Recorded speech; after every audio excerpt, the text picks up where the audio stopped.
Guys, you're welcome back to my channel today. Thank you so much for stopping by. In this video, we'll be cutting and sewing this straight leg palazzo pants with elastic waistband. If you're interested, keep on watching. So before I start placing my measurements, I'm going to take out 2 inches, which is going to serve as the band where I'm going to be fixing the elastic band. I'll take out the 2 inches and I'll mark the length of my pants, which is going to be 52 inches. So 50 inches is the actual the actual length of this pant, and I'll be adding 2 inches for hemming allowance.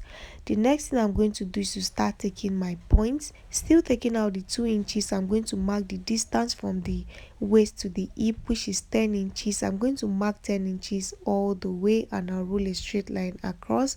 After doing that, the next point I'm going to take is the crotch line.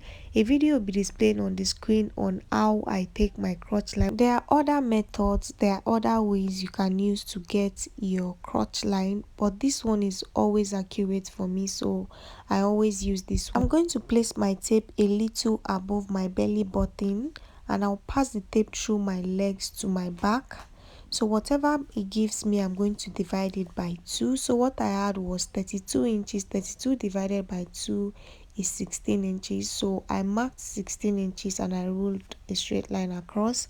So I have the hip line and the crotch line, which I labeled C. The next thing I'll do is to go down by 5 inches to get my thigh length. Okay, so this line is going to determine how free your pant is going to be. So I'm going to mark the 5 inches all the way and I'll roll a straight line across. So I'm taking 5 inches because I'm making this pants for a very tall person. After doing that, I'm going to place my hip circumference divided by 4 plus 1 inch. Okay, place your hip circumference divided by 4 plus 1 inch for seam allowance. So I'm going to mark the same measurement on the waistline, on the hip line and on the crotch length. So remember I said your hip circumference divided by 4 plus 1 inch. Place the same measurements on the waistline, on the hip line and on the crotch line, and then connect the 3 dots into a straight line. After doing that, this is what I have. The next thing I'm going to do is to get my crotch extension line. We already have our crotch line, which is 16 inches.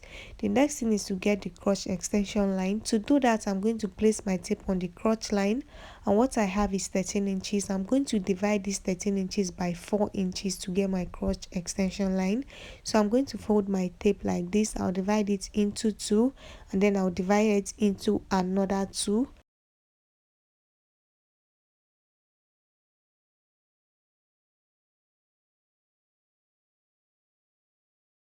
After dividing the 13 inches by 4, what I had was 3.25. I'm going to approximate it and make it 3.5 inches. So immediately after the straight line, I'm going to place 3.5 inches. So just look at the way I placed my tape. After the straight line, I went out by 3.5 inches. What I'm going to do is to use my ruler to connect from the hip, okay, to connect like this from the hip to meet the crotch line. So we have gotten our crotch extension line. After doing that, the next thing we are going to do is to determine how free you want the pant to be.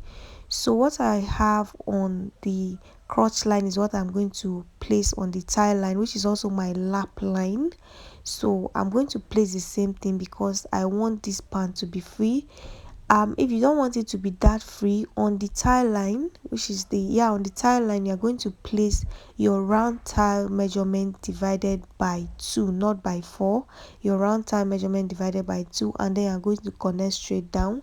So what I have on the crotch line is what I want for the whole length of the palazzo. So I'm just going to place the same measurement to the end of the fabric. After doing that, I'll go ahead and cut.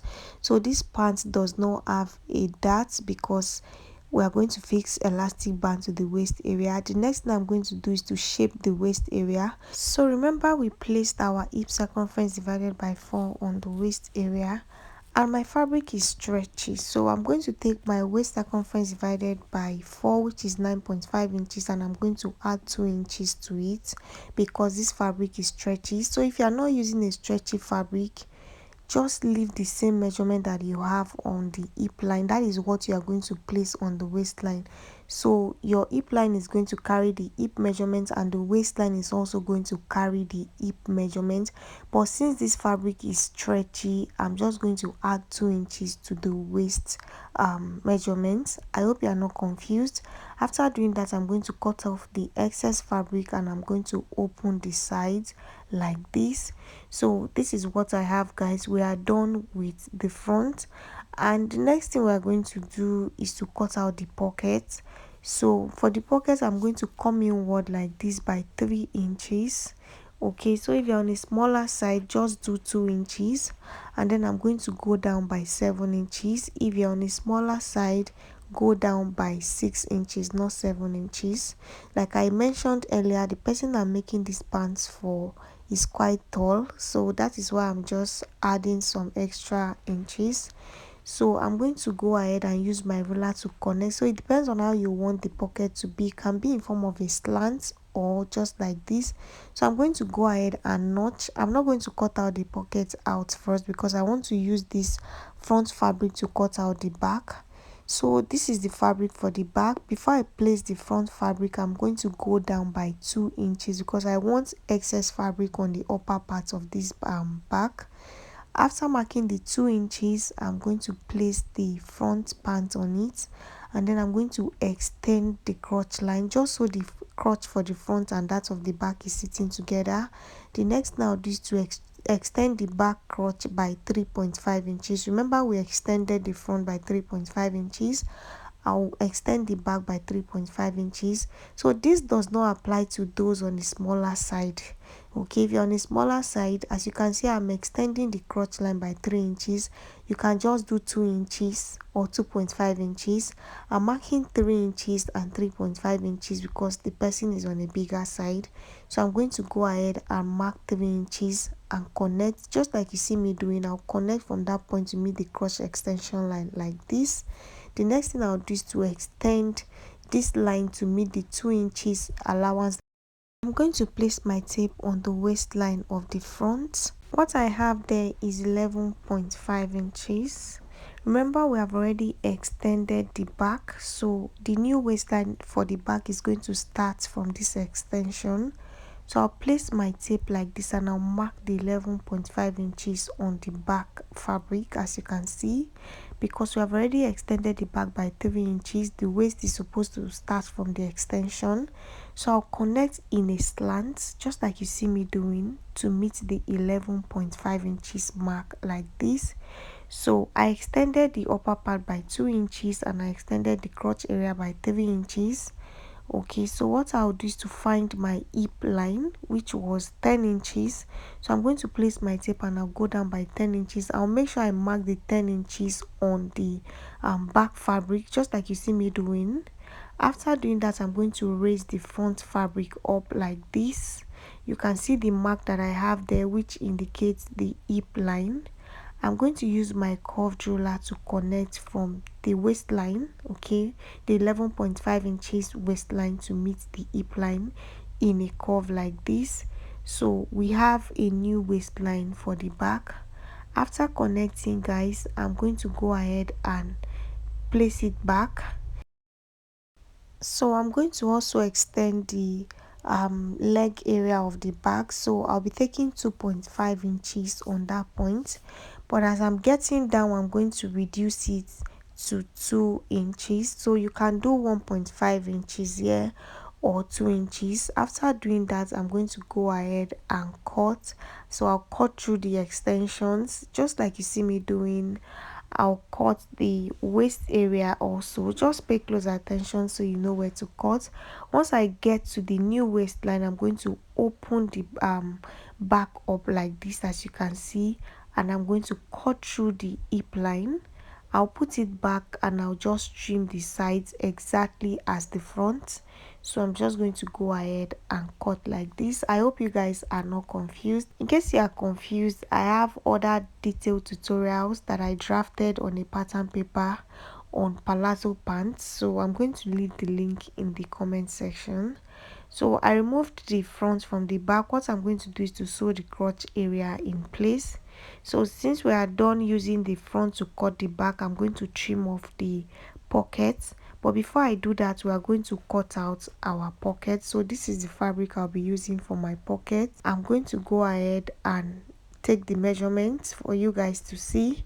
So the length of the pocket I'm working with is 13 inches, and the wideness of this fabric is 9 inches on fold, meaning the whole of this fabric, the wideness of this fabric is 18 inches. So what I'm going to do is to repeat the same thing that I did on the main fabric. I'll go inward like this by 3 inches from the opened edge of this fabric, and then I'll come down by 7 inches like this. After doing that, I'll connect from the 3 inches in a curve to meet the 7 inches, and I'm going to cut just one part of this fabric. So don't make the mistake of cutting out the two parts. You're just cutting one part.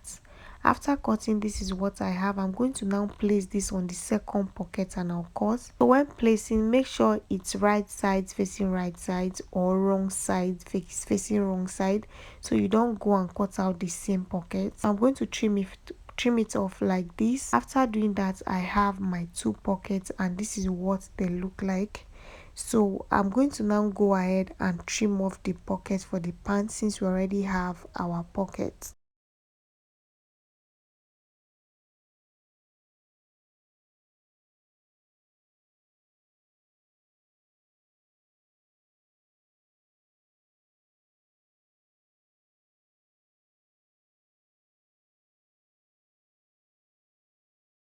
So guys, after trimming off the pockets, I'm going to go ahead and sew the crotch line in place, and then I'm going to pin the pocket to the pocket area. So I'll place the sides like this. That is the part that I trim off.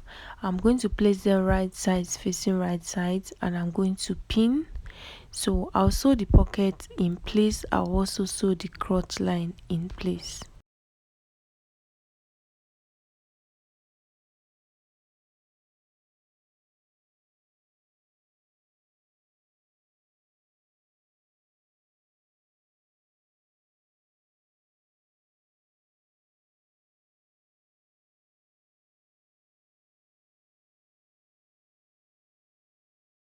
After sewing the crotch together, I also went ahead to sew this part of the pocket, and this is what it looks like.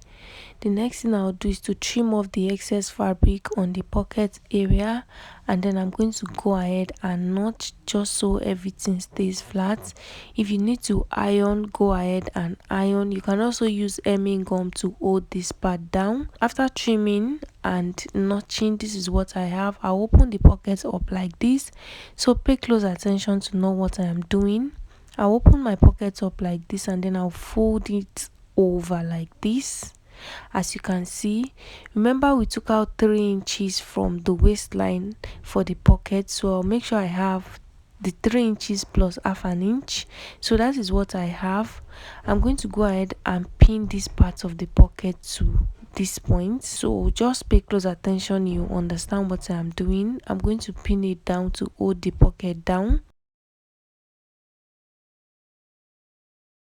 I'll also pin the waistline to the pocket also. Okay, so just so the pocket stays flat. So once you pin the waistline, it's going to hold the pocket in place. You can go ahead and top stitch on it. Okay, so after pinning, guys, I'm also going to close up the pocket on the inside. Okay, so make sure you arrange everything properly, just like you see me doing. Okay, and then close the pocket. So once you close the pocket, this is what it's going to look like. That is the inside of the pocket, but make sure you close it and also stitch the waistline to the pocket. To close the pocket, I'm going to turn it like this because I want the rough edges to be inside the pocket. So I'm going to place it wrong side facing wrong side, as you can see, and then I'm going to pin to the end. After pinning, I'll go ahead and sew. By the time you are done sewing and you turn it inside out, you realize that the rough edges of the pocket is inside the pocket.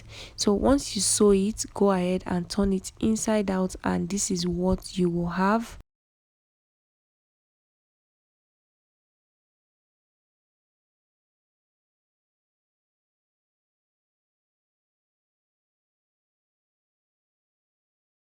So guys, I've gone ahead to sew the pocket in place. I went ahead to sew it on the inside, and I held it down on the waist area and on the side, and this is what I have. I've also gone ahead to sew the crotch area of the back. What I'm going to do is to arrange the front and the back just like you see me doing, and I'll go ahead and sew on the side. I'll sew on both sides using 1 inch allowance, and then I'm going to open the crotch area also, and I'll go ahead and sew. After sewing, I'll turn everything inside out.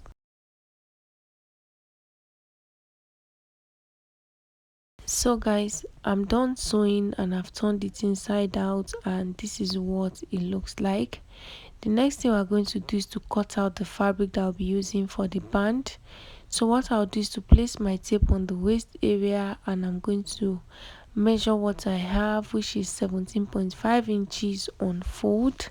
So I'm going to use this measurement to cut out the fabric for the band.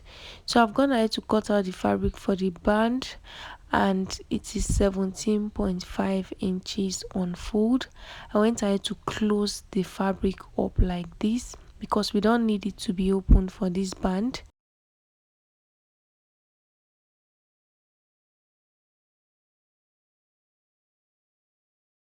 So I'll be using this very wide band for the waist area.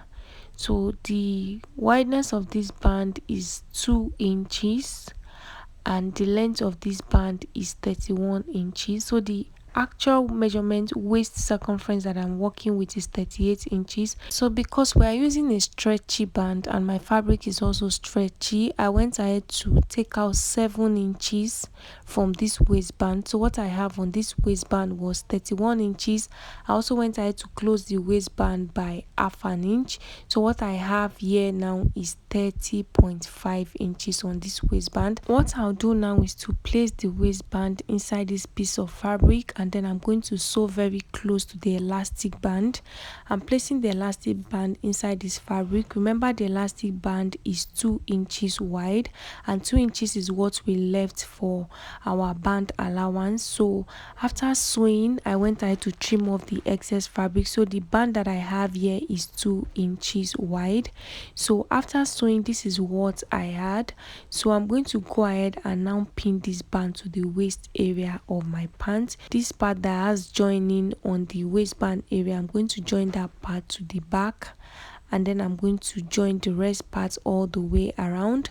After joining, I'm going to sew, and the last thing I'll do is to hem the base of my pants.